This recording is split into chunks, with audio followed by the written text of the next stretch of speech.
Bro ஒரு முட்டையில 10 omelette போட்டு சாப்பிடுங்க ப்ரோ ப்ளீஸ். இது ஒரு முட்டையில 10 ஆம்லேட்டா? இப்படி போட்டோலாம் சின்ன சின்னதாக தான் போட முடியும். சரி நீங்கள் ஆசைப்பட்டுட்டீங்க, வாங்க போகலாம். ஃபஸ்ட்டு ஒரு பவுலில் முட்டை உடச்சி ஊற்றிக்கிட்டு அது கூட வெங்காயமும் பச்சை மிளகாவும் நெக்ஸ்ட்டு சால்ட்டும் மிளகாய் தூளும் ஆட் பண்ணிக்கிட்டு நல்லா கலக்கி எடுத்துக்கிட்டேன். அதுக்கப்புறம் அடுப்பை பற்ற வச்சுட்டு அடுப்பு மேலே தவாவை வச்சு அதில் எண்ணெய் ஊற்றி நானும் ஆம்லேட் போடலாம் சொல்லிவிட்டு ஸ்டார்ட் பண்ணிட்டேன். ஒரு முட்டையில் 10 ஆம்லேட் போட முடியாதுன்னு தான் நினச்சி போட்டேன். அதுக்கப்புறம் தான் தெரிஞ்சது 10க்கு மேலேயே வந்துருச்சு. கைஸ் ஆம்லேட் போட்டு எடுத்துகிட்டு வந்தாச்சு. எத்தனை இருக்குன்னு தெரியல, வாங்க போய் எண்ணி பார்க்கலாம்.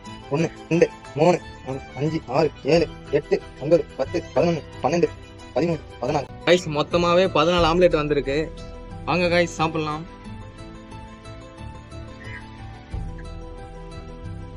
கைஸ் தரமாக இருக்கு. இந்த மாதிரி சின்ன வயசில் போட்டு சாப்பிட்டது, அதுக்கப்புறம் இப்போ தான் சாப்பிட்றோம். ஆனால் நல்லா இருக்கு.